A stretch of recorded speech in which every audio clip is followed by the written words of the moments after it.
Vous vous réveillez plus reposé car vos hormones de stress se sont stabilisées pendant la nuit. Au fil des semaines, les personnes font état d'une diminution de leur anxiété de base, d'une meilleure énergie et, dans de nombreux cas, d'un sommeil amélioré sans la somnolence induite par les somnifères pharmaceutiques.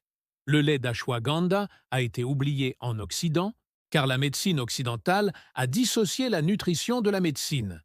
Mais les médecins ayurvédiques qui ont conçu cette boisson ont compris que le lait chaud, en tant que mécanisme d'administration, transporte plus efficacement les composés actifs à travers la barrière hémato-encéphalique. C'est un système élégant que la pharmacocinétique moderne commence seulement à apprécier. Numéro 3. Le thé aux baies de genièvre. Le nettoyant nordique pour les reins. Les baies de genièvre possèdent l'une des histoires médicinales les plus sous-estimées de toute l'herboristerie traditionnelle. Les guérisseurs d'Europe du Nord, issus des traditions scandinaves, germaniques et baltes, utilisent la tisane de baies de genièvre spécifiquement pour la santé des reins, les infections urinaires, les troubles digestifs et comme tonique détoxifiant général. Chaque printemps, les baies de genévrier contiennent des huiles volatiles, notamment de l'huile de tarpine, le même composé responsable des effets diurétiques et antimicrobiens de l'huile d'arbre à thé. Des études récentes confirment l'action diurétique du genévrier. Elle augmente réellement le débit urinaire, aidant ainsi à nettoyer les reins, et possède des propriétés antimicrobiennes bénéfiques pour la santé des voies urinaires. La préparation est simple. Écrasez légèrement environ une cuillère à soupe de baies de genièvre séchées, juste assez pour les ouvrir, et laissez-les infuser dans de l'eau chaude mais non bouillante pendant 15 minutes. Filtrer et boire 2 tasses par jour pendant de courtes périodes seulement. C'est important. Le genévrier est puissant. Il s'agit d'un traitement de courte durée, ne dépassant pas 4 à 6 semaines consécutives et déconseillé aux personnes souffrant d'une maladie rénale ou pendant la grossesse. Les guérisseurs traditionnels l'utilisaient au printemps, notamment après les repas copieux et riches en graisse et en viande salée de l'hiver, pour aider le corps à éliminer les déchets métaboliques accumulés. Considérez cela comme une réinitialisation saisonnière de votre système de filtration, une tradition qui avait un sens pratique pour les personnes qui vivaient dans les rudes hivers du Nord. Le genévrier est tombé dans l'oubli, en grande partie, parce que son usage médicinal nécessite la connaissance d'un dosage approprié. Trop souvent, trop longtemps, et cela devient irritant plutôt que bénéfique. Mais utilisé correctement, c'est un puissant tonique rénal dont l'usage est documenté depuis des siècles. Numéro 4. Feu de cidre tonique. Le remède traditionnel qui guérit le rhume. Le cidre Cold Fires est un vieux remède populaire des Appalaches et de la Nouvelle-Angleterre que les grands-mères conservaient dans leur cave et auquel elles avaient recours dès que quelqu'un dans la maison commençait à renifler. C'est d'une simplicité agressive. Râpez ou hachez finement du réfort, de l'ail, du gingembre, de l'oignon, des piments forts et tout autre ingrédient piquant, des agrumes, du curcuma et du poivre noir dans un bocal de vinaigre de cidre non pasteurisé. Laissez reposer pendant 1 mois en secouant quotidiennement. Filtrez-le. Sucrez avec du miel brut. Prenez un verre dès que vous sentez que quelque chose arrive. Cela paraît presque trop rustique pour être un vrai médicament, mais regardez ce qu'il contient réellement.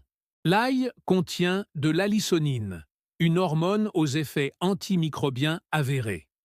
Le gingembre contient des rouleaux de gingembre aux propriétés anti-inflammatoires et antivirales. Le réfort contient de puissants isothiocyanates qui agissent comme décongestionnants naturels et possèdent une activité antimicrobienne. Le vinaigre de cidre contient de l'acide acétique doté de propriétés antimicrobiennes. Le miel cru ajoute des composés antimicrobiens ainsi que des propriétés apaisantes pour la gorge. Chaque ingrédient de Fire Cider possède une activité pharmacologique. Ensemble, ils créent une attaque immunitaire synergique. Réchauffant, antimicrobien, décongestionnant, et anti-inflammatoire, tout à la fois. Voici comment les gens l'ont utilisé. Au tout premier signe de rhume, cette gorge qui gratte si caractéristique, cette légère lourdeur derrière les yeux. Vous prenez une cuillère à soupe de cidre Fires pour un verre à liqueur. Certaines personnes le diluent dans de l'eau chaude. Certains le prennent pur et l'accompagnent de jus. Vous pouvez également l'utiliser quotidiennement en hiver comme tonique préventif.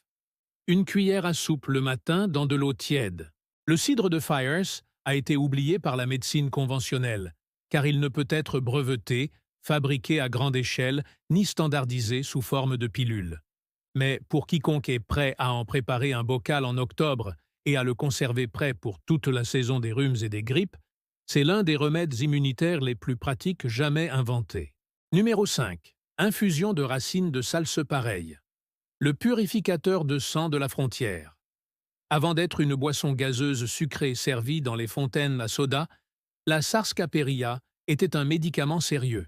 Les guérisseurs indigènes d'Amérique centrale et du Sud, puis les herboristes américains de la frontière, utilisaient la décoction de racines de salsepareil spécifiquement comme purificateur sanguin, terme qu'ils employaient pour désigner une boisson qui soutenait le foie, faisait disparaître les éruptions cutanées et aidait le corps à éliminer ce qu'ils considéraient comme une accumulation toxique.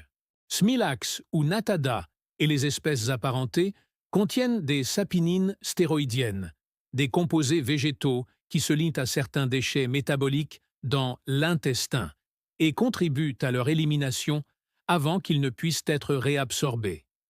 Son usage traditionnel englobait tout, des affections cutanées comme le psoriasis et l'eczéma aux douleurs rhumatismales, en passant par son utilisation comme tonique générale contre la fatigue chronique et la faiblesse. La préparation est une décoction. Vous faites mijoter la racine séchée dans l'eau pendant 30 à 40 minutes. Il faut une chaleur constante, pas seulement une infusion. Et buvez-en 1 à 2 tasses par jour. Sa saveur est complexe, légèrement terreuse, subtilement sucrée, avec une chaleur caractéristique qui en a fait une base naturelle pour la root beer originale. Les recherches modernes sur la salsepareil sont limitées, mais confirment les allégations traditionnelles concernant ses propriétés anti-inflammatoires et hépatoprotectrices. Ce n'est pas une boisson à effet miracle. Comme la plupart des plantes médicinales, elle agit sur plusieurs semaines en soutenant les systèmes d'élimination naturelle du corps, plutôt qu'en provoquant une réponse pharmacologique aiguë. La Sarsipilla a été délaissée lorsque son nom a été récupéré par l'industrie des boissons gazeuses, et elle est devenue associée à la nostalgie plutôt qu'à la médecine. Mais la préparation originale, non sucrée, correctement préparée à partir de vraies racines, demeure un tonique traditionnel légitime. Numéro 6. Le thé aux aiguilles de pin. La bombe de vitamine C en pleine nature. Voici un exemple qui a véritablement sauvé des vies. Durant les longs hivers de l'Amérique du Nord coloniale, les marins et les colons étaient confrontés à un problème terrifiant. Scorbut. Quand il n'y avait plus de fruits frais, plus de légumes, plus de vitamine C, les corps commençaient à se dégrader. Articulation HAD. Les gencives saignaient. Les blessures ne guérissaient pas. Des gens sont morts. Les Amérindiens connaissaient la solution. Tisane d'aiguilles de pin. Les aiguilles vertes et fraîches du pin blanc d'Amérique. Le Pinus strobus et de nombreuses autres espèces de pin contiennent des quantités extraordinaires de vitamine C, jusqu'à 5 fois la teneur d'une orange en poids, ainsi que de la vitamine A et d'autres composés bénéfiques. En 1536, l'explorateur français Jacques Cartier vit ces hommes mourir du scorbut sur les rives du fleuve Saint-Laurent. Les habitants de Owenosan, une communauté locale, lui ont fait découvrir le thé aux aiguilles de pin. Les mourants ont guéri. Les documents historiques sont sans équivoque. Cette boisson a fait l'affaire quand il n'y avait rien d'autre à disposition. La préparation est simple. Ramassez de jeunes aiguilles de pin fraîches, vertes et non brunes, d'une espèce non toxique. Le pin blanc est idéal. Retirez la gaine brune et papyracée à la base. Hachez grossièrement les aiguilles. Faire infuser de l'eau chaude, mais non bouillante, pendant 5 à 10 minutes, puis filtrer. L'ébullition détruit la vitamine C. La température est donc importante. La saveur est résineuse, fraîche, légèrement âcre, en fait assez agréable. Note de sécurité importante. Évitez les aiguilles de pin de l'île Norfolk, qui ne sont pas celles du pin, et celles du pin de l'île Norfolk, toutes deux toxiques. Privilégiez les véritables espèces de pin. La tisane d'aiguille de pin est tombée dans l'oubli, avec la disponibilité des agrumes toute l'année et le prix dérisoire des comprimés de vitamine C. Mais elle reste un savoir remarquable, en tant que technique de survie en milieu sauvage et stimulant immunitaire gratuit et facile à trouver. Numéro 7. Les béétas fermentées. Véritable pilier des probiotiques en Europe de l'Est, notamment en Ukraine, en Pologne et dans toute l'Europe orientale. La betterave était la boisson santé quotidienne présente dans toutes les cuisines de ferme. Pas du jus de betterave, du kvass de betterave fermenté. Il y a une différence cruciale. Le jus de betterave cru est nutritif. Le kvass de betterave fermenté est vivant. Le processus de lactofermentation, le même que celui utilisé pour fabriquer la choucroute et le kimchi, transforme les sucres naturels des betteraves en acide lactique, crée un environnement riche en probiotiques et rend les nutriments des betteraves beaucoup plus biodisponibles. Les betteraves sont en elles-mêmes extraordinaires. Ils contiennent du béthane, qui favorise la détoxification du foie. Elles sont riches en nitrates, qui améliorent la circulation sanguine et l'apport d'oxygène. La fermentation ajoute des bactéries bénéfiques qui favorisent la santé intestinale. Et la boisson qui en résulte possède une saveur unique, terreuse, acidulée et profondément savoureuse, véritablement incomparable. Sa fabrication est simple et peu coûteuse. Coupez les betteraves crues en dés. Ne les faites pas cuire. Cela tue la fermentation. Disposez-les sans les tasser dans un bocal. Ajoutez une cuillère à café de sel marin et de l'eau filtrée pour recouvrir. Laissez à température ambiante pendant 2 à 4 jours jusqu'à ce que le mélange soit agréablement acidulé et pétillant. Ensuite, réfrigérez. À boire quotidiennement de 2 à 4 onces comme tonique, non pas des verres entiers, mais de petites quantités médicinales. L'usage traditionnel était axé sur la santé du foie, la détoxification des sources et ce que les guérisseurs d'Europe de l'Est décrivaient comme la construction du sang, le soutien de la production de globules rouges et l'absorption du fer. La betterave a disparu de la culture santé occidentale, avec l'avènement des aliments transformés et la quasi-disparition des connaissances sur la lactofermentation. Mais ça revient, et pour une bonne raison. Sa fabrication ne coûte presque rien et une petite dose quotidienne suffit pour obtenir des bienfaits probiotiques, hépatiques et circulatoires. Et là, je voudrais vous demander, si ce texte vous parle, si vous réalisez à quel point vos arrière-grands-parents savaient des choses que nous avons failli perdre, cliquez sur le bouton « J'aime ». Cela ne vous coûte rien et permet à cette chaîne de toucher davantage de personnes prêtes à cesser de confier leur santé à une entreprise pharmaceutique. Très bien, continuons. Numéro 8. Oxymel, l'élixir immunitaire de la Grèce antique. S'il y a une boisson sur cette liste qui représente tout le parcours d'une médecine oubliée, d'une sagesse ancestrale, d'un abandon moderne et, aujourd'hui, d'une discrète réhabilitation par la science, c'est bien l'oxycodone. Le nom vient du grec. Oxy signifie acide. Mel signifie miel, vinaigre et miel. C'est ça. Les médecins les plus décorés de l'Antiquité, Hippocrate, Dioscorides, Galien, prescrivaient tous l'oxymale. Hippocrate le recommandait pour les fièvres aiguës et les affections respiratoires. Dioscorides le décrivait comme un expectorant qui aidait à éliminer le mucus des poumons.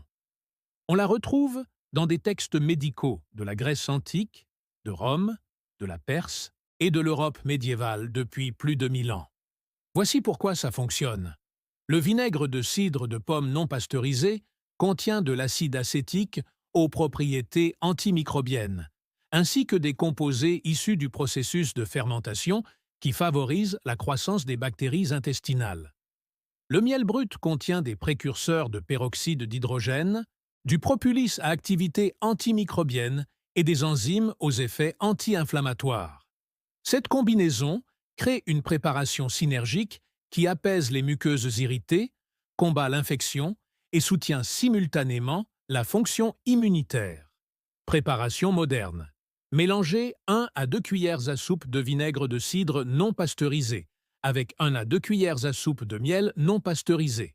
Ajoutez de l'eau tiède et non chaude, ou une tisane comme base. Pour une action respiratoire renforcée, les herboristes traditionnels ajoutaient du thym, du sureau ou du gingembre au mélange. Les médecins de l'Antiquité utilisaient l'oxymel pour traiter exactement les mêmes affections que nous traitons aujourd'hui avec du sirop contre la toux et des pastilles pour la gorge. Mais l'oxymel s'attaquait aux problèmes sous-jacents, à savoir l'inflammation, l'infection et la congestion, plutôt que de simplement atténuer les symptômes. C'est la médecine ancestrale que 2500 ans de médecine occidentale ont oubliée, puis discrètement réinventée par fragments sans en mentionner la source. Numéro 9. Boisson au sirop Wound. La pastille contre la toux originale en gobelet. Avant les pastilles pour la gorge, il y avait les bonbons pour chiens. Avant les bonbons au Wound, il y avait le sirop de Wound mélangé à de l'eau chaude. Le Marobium vulgare était si bien établi comme remède contre la toux et les affections respiratoires qu'il figurait parmi les médicaments à base de plantes les plus vendus dans les pharmacies américaines jusqu'au début du XXe siècle. On en trouvait dans tous les magasins généraux. Toutes les grand-mères savaient comment le faire. Le marube contient un composé appelé marabaïne, qui agit comme un véritable. Elle stimule les sécrétions bronchiques, fluidifie le mucus épais et vous aide à éliminer réellement l'infection, plutôt que de simplement supprimer votre toux. Les monographies européennes sur les plantes médicinales le mentionnent encore comme un remède approuvé contre la toux grasse et la bronchite. Pour préparer cette boisson, faites infuser un thé fort de Wound séché, intensément amer, presque choquant, et ajoutez-y du miel cru selon votre goût. Certaines personnes ajoutent du citron. En cas de congestion thoracique, buvez-en chaud 2 à 3 fois par jour. L'amertume elle-même a une utilité. Déclencher des réflexes digestifs et bronchiques qui favorisent la guérison. Voici ce qui distinguait les antitussifs traditionnels des sirops modernes. Les antitussifs stoppent la toux. Le marube rend votre toux plus efficace. Cela aide vos poumons à faire ce qu'ils essaient de faire. Éliminer l'infection. Il ne s'agit pas seulement de gérer les symptômes. C'est ça, la guérison. Le marube a été écarté de la médecine traditionnelle lorsque les sirops contre la toux de synthèse sont devenus bon marché et agréables au goût. Personne n'a envie de boire quelque chose d'extrêmement amer quand un sirop aromatisé à la cerise est disponible.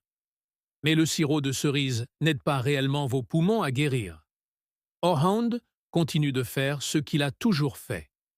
Numéro 10. Sève de bouleau. Buvez le tonique printanier nordique. Chaque printemps, lorsque les bouleaux se réveillaient en Scandinavie, en Finlande, en Russie et dans les pays baltes, on les entaillait non pas pour faire du sirop, mais pour en extraire la sève. La sève de bouleau fraîche, brute et non transformée qui coule avant l'apparition des feuilles. Consommé frais pendant 2 à 3 semaines comme cure de printemps annuelle, le Bula pendula est une boisson nutritionnelle remarquable, riche en minéraux, notamment en manganèse, zinc, potassium, calcium et magnésium, ainsi qu'en saponine, acides aminés et enzymes. Fraîchement cueilli sur l'arbre, il possède une texture très légère, légèrement sucrée, presque pétillante. Rien de tel que la douceur intense du sirop d'érable. Les guérisseurs traditionnels des pays nordiques l'utilisaient notamment pour la santé des reins, comme cure de détoxification printanière après les excès alimentaires de l'hiver et pour ce qu'il décrivait comme une purification et un rafraîchissement du sang. Des analyses modernes confirment sa richesse en minéraux et son activité antioxydante. La sève de bouleau est désormais disponible dans le commerce, dans les magasins de produits diététiques, généralement fraîches ou légèrement fermentées. La version fermentée, la bière de bouleau, était une boisson probiotique traditionnelle à part entière. Si vous avez des bouleaux, vous pouvez les entailler vous-même au début du printemps, de la même manière que les érables. Mais vous obtiendrez un liquide beaucoup plus fluide et clair, à récolter et à consommer frais dans un délai d'1 ou 2 jours. Cette période est brève, de 2 à 3 semaines avant l'apparition complète des feuilles et le changement de la composition chimique de la sève. La sève de bouleau a été oubliée lorsque les supermarchés ont rendu tous les nutriments disponibles toute l'année et que les rythmes saisonniers de la médecine traditionnelle ont cessé d'avoir du sens pour la vie moderne. Mais, en tant que tonique printanier gratuit, cueilli à la main et riche en minéraux, il demeure l'un des plus beaux cadeaux de la nature. Numéro 11. Lait d'or. L'anti-inflammatoire ayurvédique dans une tasse de toutes les boissons anciennes de cette liste. Lait d'or. Le lait au curcuma, ou haldi doodh en hindi, a fait un retour en force dans la culture du bien-être moderne, et ce pour une bonne raison. Les preuves cliniques concernant son principal composé, la curcumine, sont extraordinaires. Le curcuma est utilisé en médecine ayurvédique depuis 4000 ans pour traiter l'inflammation, les douleurs articulaires, les troubles digestifs, soutenir la fonction hépatique et favoriser la cicatrisation des plaies. La curcumine, son principal composé actif, a démontré dans des centaines d'études qu'elle possède de véritables effets anti-inflammatoires, inhibant bon nombre des mêmes voies inflammatoires ciblées par les INS pharmaceutiques, mais sans les dommages gastro-intestinaux. La préparation traditionnelle utilise du lait entier. Les matières grasses sont importantes car la curcumine est liposoluble et mal absorbée sans elle. Chauffez une tasse de lait avec une cuillère à café de curcuma, une pincée de poivre noir, qui augmente l'absorption de la curcumine jusqu'à 2000% grâce à la pipérine, une pincée de cannelle et une petite quantité d'huile de coco ou de ghee. Sucré avec du miel après avoir retiré du feu. À boire avant de se coucher. Les médecins ayurvédiques traditionnels le prescrivaient spécifiquement la nuit, car le corps effectue la majeure partie de sa réparation et de sa régulation inflammatoire pendant le sommeil. Le lait d'or a été partiellement oublié en Occident durant l'ère pharmaceutique, où une pilule semblait plus rationnelle qu'une boisson chaude. Mais c'est toute la préparation de la plante qui compte. La curcumine, ainsi que les autres composés du curcuma, les matières grasses pour l'absorption et le poivre noir qui en assure l'efficacité. Les compléments de curcumine isolés, sans les coacteurs, ne sont qu'une pâle imitation des bienfaits de cette boisson ancestrale. Numéro 12. Infusion de mélisse. Le monastère. Nirvine. Les moines européens du Moyen Âge avaient compris quelque chose, que la psychiatrie moderne commence seulement à apprécier. Certaines plantes peuvent véritablement calmer le système nerveux sans le sédater. La mélisse, Melissa officinis, était l'une des herbes les plus appréciées dans les jardins des monastères à travers l'Europe, notamment parce qu'elle aidait les personnes anxieuses, surmenées et accablées de chagrin à trouver la paix sans perdre leur lucidité mentale. Les carmélites préparaient une célèbre infusion appelée eau carmélite, dont l'ingrédient principal était la mélisse.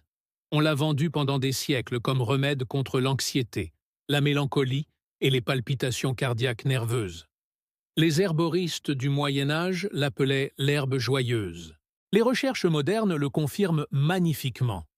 Des essais cliniques montrent que l'extrait de mélisse réduit significativement l'anxiété et améliore l'humeur. Ce mécanisme implique que l'acide rosmarinique inhibe la dégradation du GABA, ce qui permet essentiellement de maintenir plus longtemps actif le neurotransmetteur calmant naturel du cerveau, sans les effets secondaires des modulateurs pharmaceutiques du GABA, comme les benzoazépines. La préparation est une simple infusion. Faire infuser 2 cuillères à soupe de mélisse fraîche ou 1 cuillère à café de mélisse séchée dans de l'eau chaude pendant 10 minutes à couvert pour emprisonner les huiles volatiles. La saveur est vive, citronnée, vraiment agréable. Buvez-en 1 ou 2 tasses le soir ou pendant les périodes de stress. Les associations monastiques et la simplicité de la mélisse ont peut-être donné l'impression qu'elle n'était pas suffisamment scientifique aux yeux du monde moderne. Mais les moines savaient que pour l'anxiété quotidienne, le stress et cette sensation d'agitation et d'inconfort à la fin d'une dure journée, l'infusion de mélisse est parmi les remèdes naturels les plus sûrs et les plus étayés par des preuves scientifiques. Considérez-la comme une herbe joyeuse, faisant exactement ce pourquoi elle porte son nom. Numéro 13. Tonique à base de bouillon d'os. Le plus ancien médicament de l'histoire de l'humanité. Si vous voulez découvrir la plus ancienne boisson médicinale de l'histoire de l'humanité, il s'agit probablement du bouillon d'os. Dès que les humains ont découvert le feu, ils ont compris que la longue cuisson des os produisait un liquide qui permettait de maintenir les malades en vie, de soigner les blessés et de nourrir tout le monde. Elle apparaît dans les systèmes de médecine traditionnels de tous les continents habités. La science nutritionnelle moderne explique pourquoi les os mijotés pendant 12 à 48 heures pour une extraction maximale libèrent du collagène qui se décompose en gélatine et en peptides de collagène, ainsi qu'en acides aminés glycine et proline qui soutiennent directement l'intégrité de la muqueuse intestinale et réparent le cartilage articulaire et les tissus conjonctifs dans tout le corps. Les minéraux, notamment le calcium, le magnésium et le phosphore, s'échappent des os et se retrouvent dans le bouillon. La glycine, en particulier, possède des propriétés anti-inflammatoires et favorise le sommeil, comme cela a été démontré. L'intérêt clinique pour le bouillon d'os a explosé en raison de la crise de la santé intestinale. L'hyperperméabilité intestinale est désormais associée à l'inflammation systémique, aux maladies auto-immunes et aux troubles de l'humeur. La gélatine et les peptides de collagène contenus dans un bouillon d'os correctement préparé soutiennent directement les jonctions serrées de la muqueuse intestinale. La préparation exige du temps, mais un minimum de compétences. Utilisez des os provenant de sources de qualité. Bœuf nourri à l'herbe, poulet élevé en plein air. Ajoutez le vinaigre de cidre à l'eau avant de la chauffer. L'acide aide à extraire les minéraux. Laissez mijoter à feu doux. Écumez la mousse et ajoutez les légumes et les herbes aromatiques dans les dernières heures de cuisson. Le bouillon final doit se gélifier une fois réfrigéré. C'est le collagène. Si le mélange reste liquide, c'est qu'il n'a pas cuit assez longtemps. Le bouillon d'os a été oublié avec l'arrivée de la culture du tout prêt et nous avons commencé à jeter la partie la plus médicinale de l'animal. Elle nous attendait dans chaque cuisine, prête à nous rappeler ce que nos arrière-arrière-grand-mères n'ont jamais eu besoin qu'on leur dise. Numéro 14. Sirop de fleurs de sureau. Le remède européen contre le rhume printanier. Alors que les baies de sureau monopolisent l'attention en phytothérapie moderne, les fleurs du sureau noir, Sambucas nigra, étaient utilisées depuis des siècles en Europe comme remède printanier, notamment contre le rhume, la fièvre et la congestion des sinus. Alors que les baies de sureau sont le remède immunitaire d'automne, les fleurs de sureau sont celles du printemps. Ces fleurs contiennent des flavonoïdes et des huiles volatiles, aux effets anti-inflammatoires, antiviraux et diaphorétiques, induisant la transpiration, documentée. Les guérisseurs traditionnels utilisaient le sirop de fleurs de sureau spécifiquement contre la fièvre, car il aide le corps à déclencher une réponse fébrile efficace en augmentant la circulation, en favorisant la transpiration et en soutenant la réaction immunitaire qui élimine les infections virales. Pour faire du sirop de fleurs de sureau, cueillez les fleurs fraîches lorsqu'elles sont complètement ouvertes et parfumées. Une courte période à la fin du printemps. Faites-les infuser dans de l'eau chaude avec du citron et un peu de miel pendant 24 heures. Filtrez et conservez au réfrigérateur. dilué avec de l'eau tiède en cas d'utilisation médicale. La saveur est d'une beauté envoûtante, florale, presque muscatée, indéniablement printanière. La fleur de sureau a disparu de la médecine lorsque les sirops de baies de sureau sont devenus à la mode et commerciaux, et la préparation à base de farine, plus subtile et plus saisonnière, a été délaissée. Mais pour les rhumes et les fièvres printanières, la fleur de sureau est la préparation traditionnelle de choix, et sa saveur, en fait, l'un des remèdes les plus agréables de toute cette liste. Numéro 15. Café de racine de pissenlit. Le tonique hépatique qui permet de se débarrasser de cette habitude. Le café de racine de pissenlit occupe une place fascinante dans l'histoire des boissons oubliées. Durant la guerre civile, lorsque les chaînes d'approvisionnement en café furent perturbées, la racine de pissenlit torréfiée devint un substitut. Cela ressemble à du café, cela se prépare comme du café, et cela possède une saveur riche, légèrement amère et terreuse qui satisfait l'envie de café. Mais au lieu de surcharger vos glandes surrénales et votre foie, cela produit l'effet inverse. La racine de Taxacum officelle contient des composés amers appelés terracine et terracine qui stimulent la production de bile et favorisent la détoxification du foie. La fonction classique d'une plante oligogue. La racine contient également de l'inuline, une fibre prébiotique qui nourrit les bactéries intestinales bénéfiques.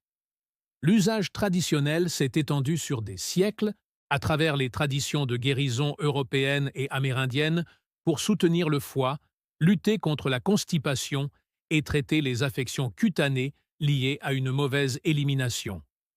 Pour la préparer, faites rôtir des racines de pissenlit séchées dans un four à basse température jusqu'à ce qu'elles soient bien brunes et parfumées.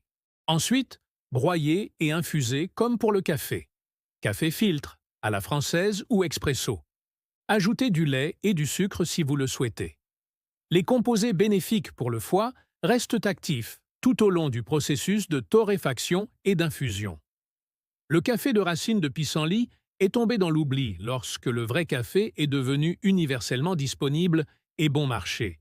Mais pour les personnes qui cherchent à réduire leur consommation de café ou à préserver leur santé hépatique après une période d'excès alimentaires, de consommation d'alcool ou de médicaments, c'est un substitut véritablement fonctionnel qui a meilleur goût qu'on ne pourrait l'imaginer. C'est la boisson qui pousse dans toutes les pelouses, qu'on asperge d'herbicides chaque printemps et qui attend patiemment qu'on se souvienne de ce qu'elle est réellement. Numéro 16. Camomille endormie, brouillon. Des temples égyptiens à votre table de chevet. La tisane de camomille est aujourd'hui si répandue que la plupart des gens ont cessé de la considérer comme un médicament. Ils ne devraient pas. Il s'agit de l'une des plantes médicinales les mieux documentées de l'histoire de l'humanité. Utilisée à l'état brut dans l'Égypte antique comme herbe sacrée dédiée au dieu soleil. Prescrit par les médecins romains et utilisée en médecine de façon continue dans tout le bassin méditerranéen et en Europe depuis plus de 3000 ans. La camomille, Matricaria chamomilla, contient de l'apigénine, un flavonoïde qui se lie aux récepteurs de Véseta dans le cerveau, les mêmes récepteurs ciblés par les médicaments pharmaceutiques contre l'anxiété et les somnifères, produisant de véritables effets anxiolytiques et favorisant le sommeil sans risque de dépendance. Mais la préparation ancestrale était différente d'un thé ordinaire. Ils ont fait un brouillon, une préparation forte et concentrée. Utilisez 2 à 3 cuillères à soupe de fleurs de camomille séchées par tasse d'eau. Laissez infuser à couvert pendant 15 minutes et boire chaud 30 minutes avant le coucher. Ajoutez du miel et une petite quantité de valérien ou de mélisse pour une préparation au sommeil synergique qui se renforce d'elle-même. Des essais cliniques montrent que la camomille améliore significativement la qualité du sommeil et réduit l'anxiété. Un essai mené auprès de patients âgés a montré une amélioration significative de la qualité du sommeil par rapport au placebo. Une autre étude a montré une réduction significative des symptômes du trouble d'anxiété généralisée.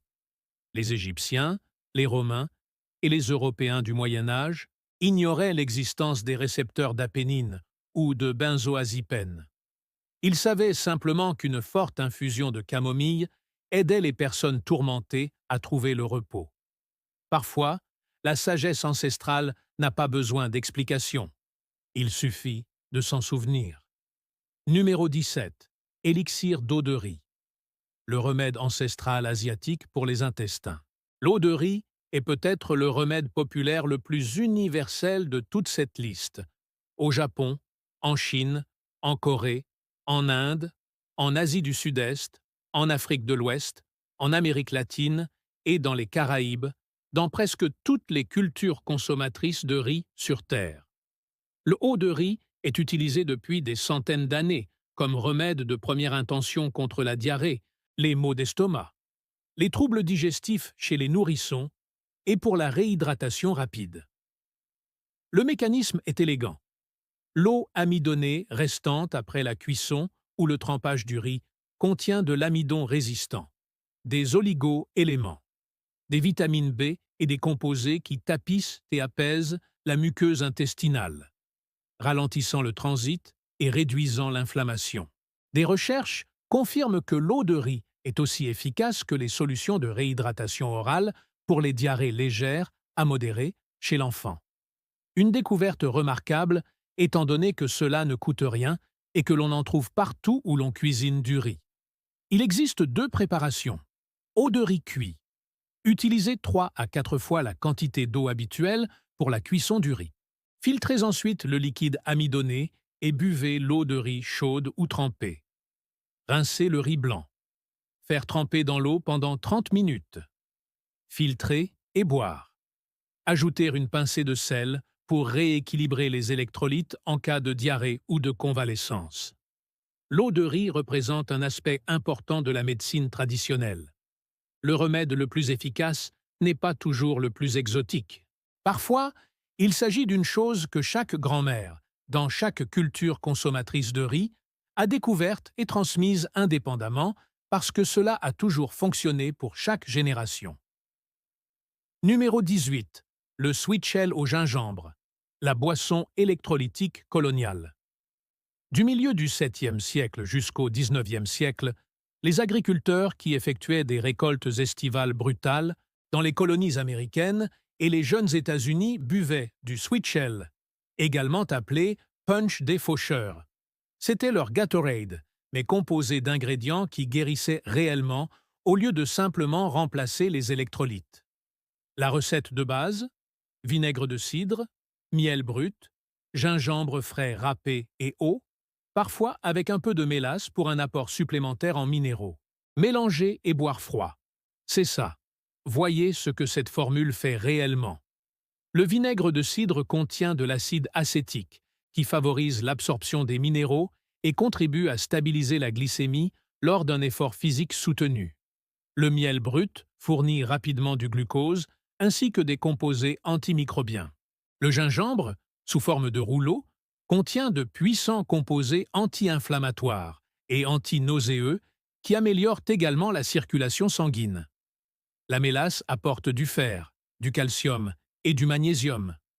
Ensemble, ces éléments forment un tonique anti-inflammatoire, électrolytique et stabilisateur de la glycémie que les agriculteurs de l'époque coloniale utilisaient, car au fil des générations et par tâtonnement, ils avaient constaté qu'il était plus efficace que l'eau seule. Pour la préparer, mélangez 2 cuillères à soupe de vinaigre de cidre, 2 cuillères à soupe de miel brut, 1 cuillère à café de gingembre frais râpé et 240 ml d'eau froide. Agitez ou remuez vigoureusement. À boire pendant ou après un effort physique, ou dès le matin pour faciliter la digestion.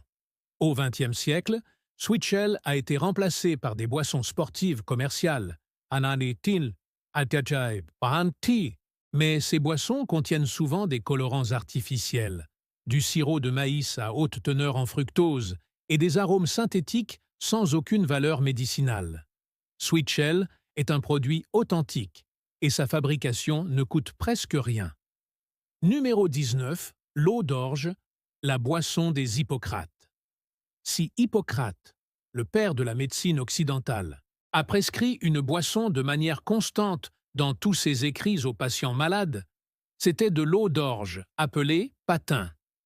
Elle apparaît tout au long du corpus hippocratique comme la boisson nutritive de base pour les personnes souffrant de fièvre, celles qui se remettent d'une maladie, et toute personne dont le système digestif a besoin d'un soutien en douceur. L'orge vulgare ordeam, cuite dans l'eau et filtrée, produit un liquide laiteux, légèrement visqueux et doucement sucré, riche en bêta-glucane, vitamine B, minéraux et glucides facilement digestibles. Les bêta-glucanes, en particulier, ont des effets documentés sur la fonction immunitaire et la gestion du cholestérol.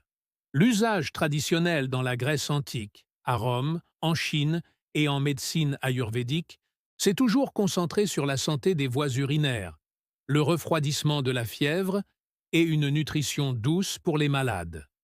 Des recherches modernes confirment que l'eau d'orge réduit l'inflammation des voies urinaires et favorise la santé des reins. Il demeure un remède maison classique contre les infections urinaires dans de nombreuses cultures, et des études cliniques confirment son efficacité en tant que tonique apaisant pour les voies urinaires. La préparation. Faire mijoter une part d'orge perlée dans 6 parts d'eau pendant 30 à 40 minutes. Souche. Ajouter du jus de citron et du miel. À boire chaud ou froid. Si vous l'utilisez pour la santé des voies urinaires, buvez 2 à 3 grands verres par jour. L'eau d'orge a été remplacée par les traitements pharmaceutiques contre les infections urinaires et par l'idée fausse que la médecine ancienne était primitive. Mais Hippocrate prescrivait cette boisson parce qu'il avait vu des malades guérir après en avoir bu. 2500 ans d'observation clinique, ça vaut quelque chose. Numéro 20, tonique digestif à la menthe et au miel. Le remède le plus simple qui soit. Et nous y voilà. Numéro 20. Je l'ai gardé pour la fin. Non pas parce que c'est le plus exotique ou le plus puissant, mais parce qu'il représente la vérité fondamentale de tout ce dont nous avons parlé aujourd'hui. Dans l'Égypte antique, la Grèce antique, l'Empire romain, l'Europe médiévale, le monde ottoman et la médecine traditionnelle persane et indienne, le remède contre les troubles digestifs, les ballonnements, les nausées, les gaz et les maux d'estomac était presque universellement une même chose, sous une forme ou une autre. Menthe fraîche, miel et eau chaude. 3 ingrédients, 5 minutes. Disponible dans presque toutes les cuisines du monde. Les espèces de menthe contiennent du menthol et d'autres huiles volatiles qui ont des effets antispasmodiques documentés sur les muscles lisses du tube digestif. Ils détendent l'intestin, réduisant ainsi les crampes et les spasmes qui provoquent des ballonnements et des inconforts. De nombreux essais cliniques confirment l'efficacité de l'huile de menthe poivrée contre le syndrome du côlon irritable. Le miel cru possède des propriétés antimicrobiennes et apaisantes. L'eau chaude elle-même contribue à détendre le système gastro-intestinal. La préparation. Faites infuser 10 à 15 feuilles de menthe fraîche ou une cuillère à café bombée de menthe poivrée séchée dans une tasse d'eau bouillante pendant 5 minutes. Ajoutez une cuillère à café de miel cru après légère réfrigération. À siroter lentement après les repas ou dès l'apparition de troubles digestifs. Voici ce qui fait de ceci la conclusion parfaite de notre liste. Chaque civilisation ayant eu un contact, même minime, avec la monnaie a découvert cela indépendamment. Les papyrus égyptiens, les textes médicaux grecs, les herbiers romains, les manuscrits persans, les herbiers européens médiévaux, tous sont arrivés à la même conclusion. Cette préparation est efficace, elle est sans danger, elle est gratuite, et les solutions les plus élégantes de la nature sont généralement aussi les plus simples. L'industrie pharmaceutique a passé des décennies à nous apprendre que les médicaments doivent être complexes, brevetés et coûteux. La boisson tonique à la menthe et au miel que vous avez dans votre cuisine, c'est la réputation discrète de tout cela. Ça marche. Ça a toujours fonctionné. Cela fonctionnera toujours. Il suffisait de se rappeler que ça existait. Si vous êtes arrivé jusqu'au bout de cette vidéo, je veux que vous sachiez quelque chose. Vous ne faites pas que regarder du contenu. Vos connaissances récupérées, que l'on a délibérément laissées tomber dans l'oubli lorsqu'elles ont cessé d'être rentables. Chaque boisson de cette liste représente des générations de personnes qui se sont soignées, elles et leurs familles, sans ordonnance ni facture de pharmacie. Cliquez sur « J'aime » si cela vous a ouvert les yeux. Laissez un commentaire et dites-moi quelle boisson vous allez essayer en premier.